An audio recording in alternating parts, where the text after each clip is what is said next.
النادي الأهلي يتعادل سلبيا مع مازيمبي الكونغولي في الكونغو في ذهاب دوري أبطال أفريقيا دور نصف النهائي، ومباراة العودة إن شاء الله يوم الجمعة المقبلة على أرض النادي الأهلي على استاد القاهرة. هقول لكم كمان على مباراة نادي الزمالك ونادي دريمز الغاني في بطولة كأس الكونفدرالية، المباراة اللي هتتلعب بكرة الساعة السادسة مساء على استاد القاهرة. وهقول لكم على التشكيل المتوقع لنادي الزمالك. السلام عليكم ورحمة الله وبركاته. قبل ما ابدا معاكم يا ريت ما تنسونيش باللايك.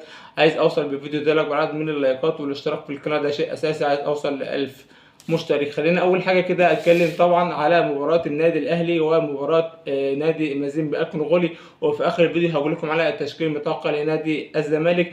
طبعا المباراة انتهت بنتيجة 0-0، وانا طبعا بحمد ربنا ان هي خلصت بالنتيجة ديت، وان النادي الاهلي طبعا ما خسرش في ظل الأرضية بصراحة اللي كانت يعني بصراحة أرضية كانت وحشة جدا.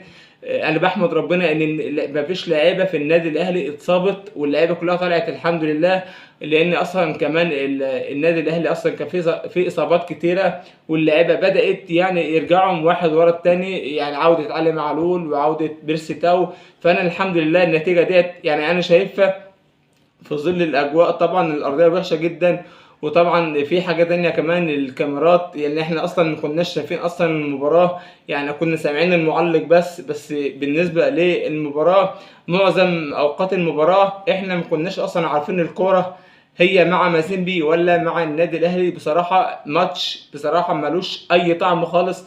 الحمد لله ان الماتش انتهى بهذه النتيجة، وإن شاء الله ماتش العودة بإذن الله في القاهرة طبعا إن شاء الله الأسبوع الجاي بإذن الله النادي الأهلي هيقدر يكسب 1 و2 و3 إن شاء الله، لأن النادي الأهلي في الماتش ده بالرغم من الأجواء الوحشة ديت والأرضية الوحشة ديت، النادي الأهلي طبعا كان جايله فرص في أول المباراة أخطر من نادي مازيمبي. نادي مازيمبي كان ضاغط، بس ضغط كله، يعني ما فيش مثلا كور راحت على مصطفى شوبير غير هما كورتين مثلا هم خطيرين قوي.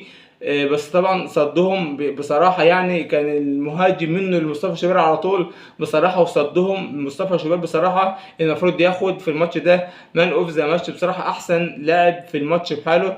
أما بالنسبة للنادي الأهلي في بداية المباراة أول 5 دقايق بصراحة وسام أبو علي جات له كورة، يعني كانت مثلا المفروض يلعبها برجله، هي أصلا الكورة مش عالية عشان يلعبها بدماغه، يكون المفروض الكورة إن هي أي لمسة بس بالرجل، ما وفقش فيها طبعا والكرة عدت. وكرة تانية كانوا رايحين 4-2 ومفروض ان هو جلش فيها برضك، بس الحمد لله طبعا انا مش هتكلم على اللعيبه خالص، لانه اسامه ابو علي بالرغم ان الفرصتين اللي ضيعهم دولت، بس اللي ياخد باله من اسامه ابو علي ان هو طول الماتش، الفتره اللي هو لعبها في الماتش كان ضاغط على المدافعين، وكان بصراحه مخلي المدافعين مرعوبين، ما كانش مخلي اي مدافع يلعب الكرة وهو مستريح. ودي بقى يا جماعه الفرق بين مهاجم بيجري ومهاجم مش بيجري. وسام ابو علي بيضغط على اللاعب وما بيخليهوش بيباصي الكرة صح.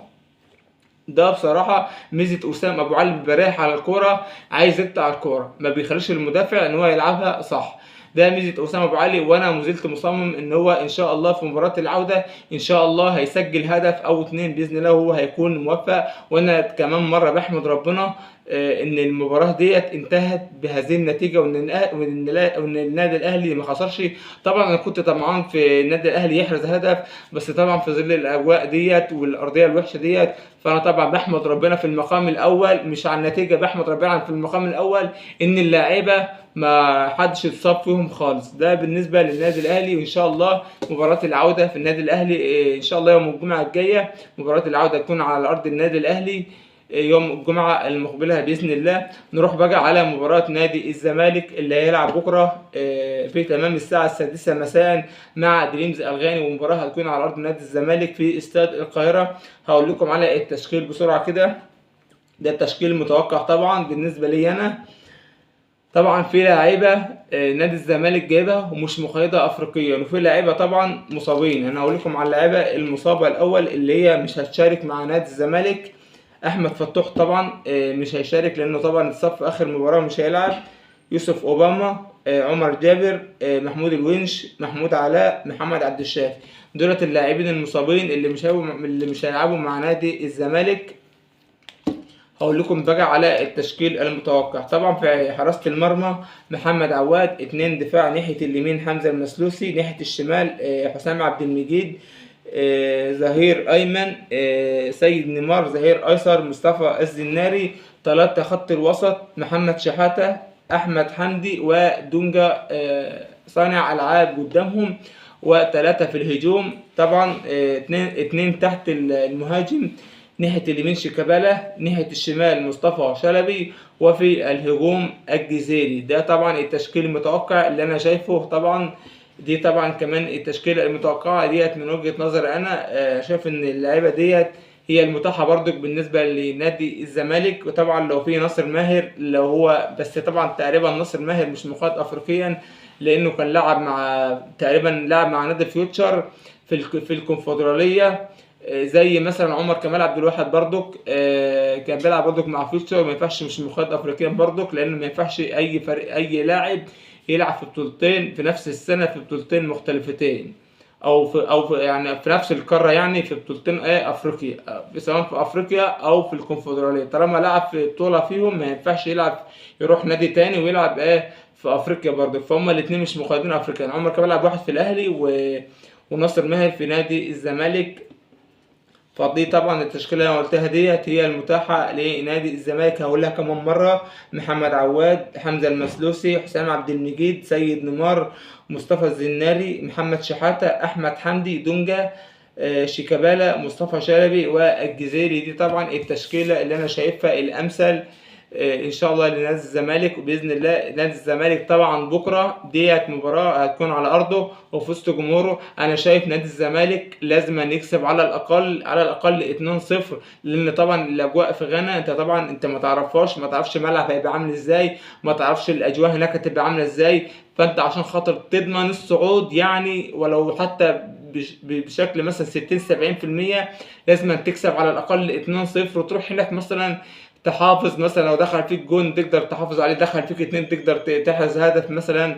فانا شايف نتيجة 2-0 لنادي الزمالك، انا شايف ان هي نتيجة كويسة لو هو نادي الزمالك قدر ان هو يكسب 2-0.